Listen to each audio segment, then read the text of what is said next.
Well, here's something I haven't seen before. A 1925 half dollar, but no ordinary half dollar. My friend Jeff loaned me this half dollar so I could make a video about it. He told me his dad gave it to him, and his dad was born in 1925. And so I'm honored to do this video for Jeff and his dad. And when I first looked at it, I immediately knew it was old and something I've never seen before. So I had to go look it up, but I couldn't find it. This coin didn't exist. Welcome to Coin Nerd. Let's see what we can learn about this 1925 half dollar. Like I mentioned, when I first looked it up, between 1916 and 1947, there's only a Walking Liberty half dollar. I'm not seeing this Stone Mountain, and that is definitely not a Walking Liberty.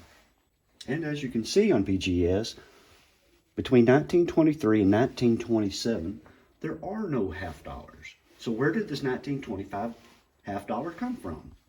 Well, I had to come over here and find it in the commemorative section. And there it was. And the first one I clicked on is this one. Has a lot of really nice toning on it. I personally don't like this toning. I like to see one that's clean and clear, but apparently it's in really good shape at an MS-68. And if you want to know a little bit more about it, all of them were minted in Philadelphia. Should weigh 12.5 grams, which it does. And there were about 1.3 million of them made. And here's a little history on them if you care to pause it and read it. And here's one thing I did not notice. Some of these Stone Mountain half dollars bear counterstamps with state abbreviations and numbers on them. And if you want to read what that's all about, please do. But I'm not going to get into it too deep right now, because this one does not have the state abbreviation or the numbers on it, which to me makes this an even more cool coin. And as you can see, it's in really, really good shape. At least I think so. All the letters are there. They look great. There doesn't appear to be any scratches on it. Just a little bit of wear, but not much. And I personally think this coin is in much better shape, much prettier to look at than the MS-68 on PCGS. And I would definitely say this one's better than an MS-60. I couldn't find any that had pictures of them that were graded between a 60 and 61 that did sell at auction. But from what I'm seeing here, a 62, somewhere between $40 and $70. Not a bad find. Not that my friend's going to sell it, because it's obviously got a lot of sentimental value, and I'd hang on to it too. Good find, Jeff. And thank you for loaning me this fine piece of history. And speaking of half dollars, this is a good time to show you what I have in my collection. Now, none of them are old and cool like Jeff's, but I may have to do some coin roll hunting just so I can find some cool and old. First up is this 1966, my oldest one, from that special mint set from 1966.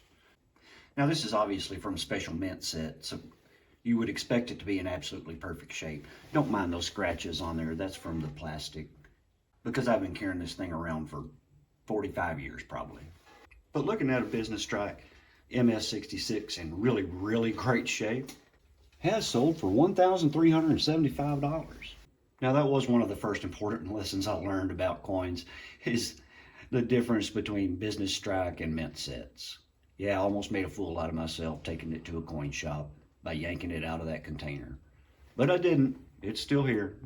And that whole mint set, it's not valuable. 15 bucks maybe, but it's much more sentimental value to me. So I'm gonna hang on to it for another 40 plus years. And then maybe my son can do a video about his grandpa's coins. Next up is my 1974. And one of the first things I noticed about it is that Denver mint mark. And when I zoomed in on it, I thought, man, that thing is filled up. So I thought maybe I better look at this coin a little bit closer. There might be some doubling in here. And there is a variety out there that I found on PCGS that does have some doubling. Right there in the R and the U and the T and trust. A little bit around that 4. And this one might have a little bit of that. You can definitely see how that part of the R is much thicker than that part. And maybe a little bit going down here at the bottom of this 4, maybe there at the top. But it's definitely not as prominent as the one I just showed you. So I'm not going to say that one has a DDO. The reverse is in really good shape though.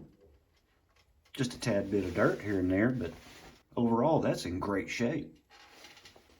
Would I call it an MS-67? No, probably not. But I would say it's in decent shape. Yep, somewhere between 25 and 90 bucks maybe. Do I dare sell it or just keep it? And I have two of the bicentennials. This one, not nearly as shiny, but it's in really good shape. And that Denver bit mark is a little crooked. Even the back's in great shape. Not in that good a shape, but I'll take it. And probably worth 30 to 40 bucks. Now this one's much more interesting. It's much more shiny, which tells me it may have been plated at some point. Maybe somebody spray painted it with chrome paint, I don't know, or maybe it's just in that good a shape. But take a look at this right here. See that little hole? If you look close enough, you can almost see a D on this thing. Is that a Denver mint mark that just got wore down or didn't get punched right? As you can see, there are no other marks like that on this coin. That leads me to believe that was a Denver mint mark that got erased somehow. Anyway, let me know in the comments what y'all think about that. Is that erased or is it just environmental damage? The backside is also in great shape. Very minimal scratching on it too. This is one beautiful coin. And then there's my 1991, which looks like it's in pretty good shape too. Very minimal scratching. It's not a high grade. Again, probably maybe worth 10 to 20 bucks.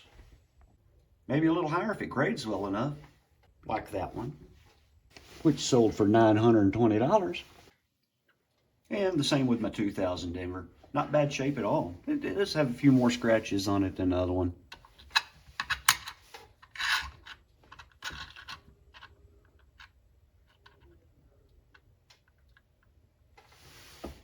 But it is still in great shape. Love this coin. Gonna hang on to this one too. Anyway, thank y'all for watching, Coin Nerd. Let's see what we can find tomorrow. Hopefully the next bid will be better.